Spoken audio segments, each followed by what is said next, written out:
ऐतिहासिक, शैक्षणिक, साहित्य व संस्कृतीची जोड म्हणजे स्मार्ट पुणेकर न्यूज. सुवर्ण मंदिरची प्रत्येक ओळख करत आहोत.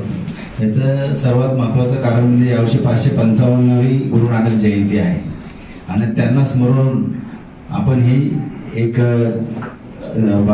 गणेशोत्सवातर्फे एक भेट शीख समाजाला द्यायची. या पद्धतीने आपण सुवर्ण मंदिराची हे केली होती. यावर्षी आपण सुवर्ण मंदिर करू.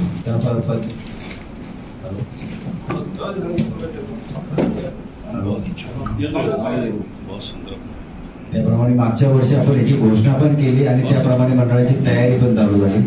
वर्षभर पूर्वी आम्ही अमृतसरला गेलो. त्याच्या आधी आम्ही पुण्यातील जे कॅम्प असेल, हेरोडा असेल, देऊरोड असेल, या सर्व गुरुद्वारांना आमचे प्रतिनिधी यांनी अंबाडे सर आहे यांनी भेट दिली. आम्ही समक्ष जाऊन भेट दिलो. आम्हाला यावर्षी ही प्रतिकृती करायची ही आमची भावनाही त्यांना मांडली आम्ही आणि त्यांनी आम्हाला प्रोत्साहन दिलं आणि त्यानुसार आम्ही अमृतसर येथे जाऊन तिथे त्यांचा आशीर्वाद घेतला आणि कामाला सुरुवात केली. आणि खरोखरच ही अवाढव्य ही प्रतिकृती आम्हाला करताना बरेच चॅलेंज होते. कारण तिथं सरोवर आहे, पाण्याचा एवढा मोठा टँक आहे, तो 15 फुटावर असणार आहे. त्याच्यानंतर तिथला इन्फॉर्मेशन हॉल पण आपण करतो आहे, सुवर्ण टेम्पल करतो आहे, त्याच्यानंतर गेट जे आहे ते करत आहे. हे सगळं करत असताना एंट्री एक्झिट हे पूर्णपणे वेगळी ठेवलेली आहे की कुठेही लोकांना त्याचा जाण्या येणारा त्रास झाला नाही पाहिजे.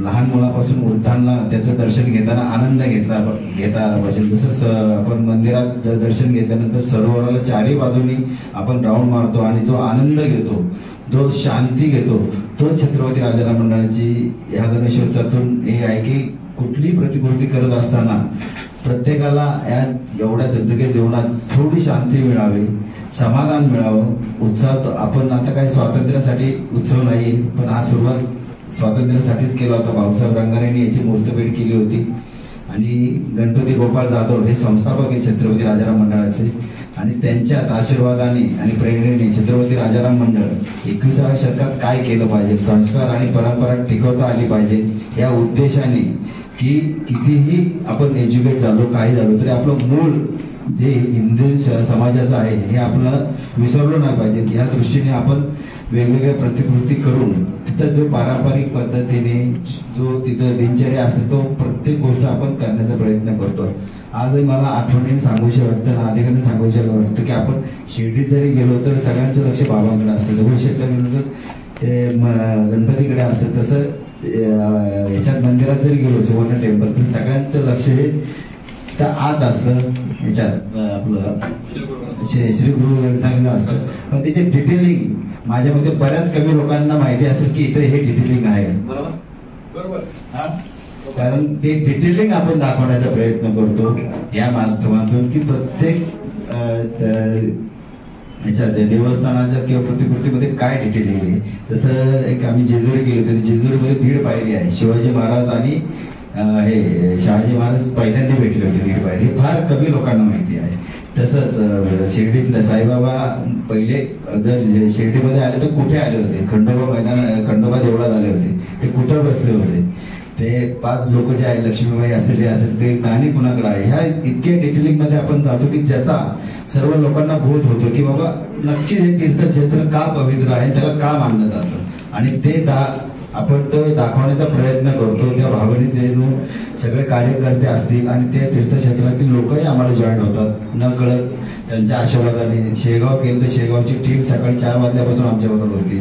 बालाजी केलं तर इस्कॉन मंदिराने सर पूर्णपणे हे घेतला होता, मंदिराचा चार्ज घेतला होता. मला आवर्जून सांगायचं, शिंदे साहेब जेव्हा आले होते मुख्यमंत्री तर 5 मिनिटं थांबले होते. अख्ख्या पुणे शहराला 45 मिनिटं दिली होती, छत्रपती राजाराम मंडळात 45 मिनिटं होती. आणि रेकॉर्ड आहे म्हणजे का तर आत भोग चालला होता, दरवाजा बंद होता, तो भोग झाल्याशिवाय दरवाजा उघडला नाही बालाजीचा. ते घेतल्यानंतर त्यांनी दर्शन घेतलं. हे आवर्जून काय सांगायचं की हे अशा पद्धतीने जर केलं तर भाविक काय सगळेच आकर्षित होतात आणि आपली परंपरा पण टिकवली जाते. आणि याचं महत्वाचं कारण असं आहे की गणेशोत्सवाला बऱ्याच अडचणी आल्या होत्या. 10 नंतर तुमचे हे जे आहे ध्वनी प्रदूषण बंद झालं होतं. अशा याच्यात कुठलाही देखावा असेल किंवा नाट्य असेल तर हे काही दाखवता येत नव्हतं. एक मरगळ आली होती, त्याला अनुसरून आपण ही जर तीर्थक्षेत्र केली आणि तिथं आपल्याला लोकांना समाधान, शांती आणि उत्साह देता आला त्या प्रतिकृती तर का नाही करायचं. त्याच्यातून ही कल्पना आम्ही पुढे गेली मागील 15-20 वर्षातून चालू केलो. मला आवर्जून सांगूशी वाटतं की शताब्दी महोत्सव झाल्यानंतर आमच्या सिनियर लोकांनी पावतीच्या मागे लिहून दिलं होतं की पुढच्या वर्षापासून आम्ही वर्गणी घेणार नाही आणि आम्ही त्याचं पालन केलं. मग हे जर पालन करायचं असेल तर उत्सव तर चालला पाहिजे. तर जाहिरातीचं 93 साली मी जाहिरात गणेशोत्सवात असावी की जेणेकरून आपलं उत्पन्न होईल आणि उत्सव करता येईल. तर मला चांगलं वाटतं पेप्सीची जाहिरात आम्ही केली होती. मी महाराष्ट्रासाठी क्रिकेट खेळत होतो त्यामुळं माझे संबंध असल्यामुळं ती मला मिळाली होती आणि त्यापासून जाहिराती गणेशोत्सवात आल्या होत्या. त्याच्यानंतर सिटीमध्ये सगळे 12 मीटरच्या आतले रोड आहे, 9 मीटर रोड आहे, 12 मीटर आहे आणि मेन म्हणजे सिटीतच गणेशोत्सव आहे. तर मांडव टाकायचा किती, देखावा करायचा किती, लोकांना जागा सोडायची किती आणि अडचण पण आली नाही पाहिजे स्थानिक लोकांची. कारण स्थानिकांसाठी आणि आपल्यासाठी उत्सव आहे. अडचण निर्माण करून उत्सव करणारा असेल तर तो नाही केला पाहिजे. या मताची मी सहमत आहे. म्हणून आम्ही हँगिंग मांडव चालू केला.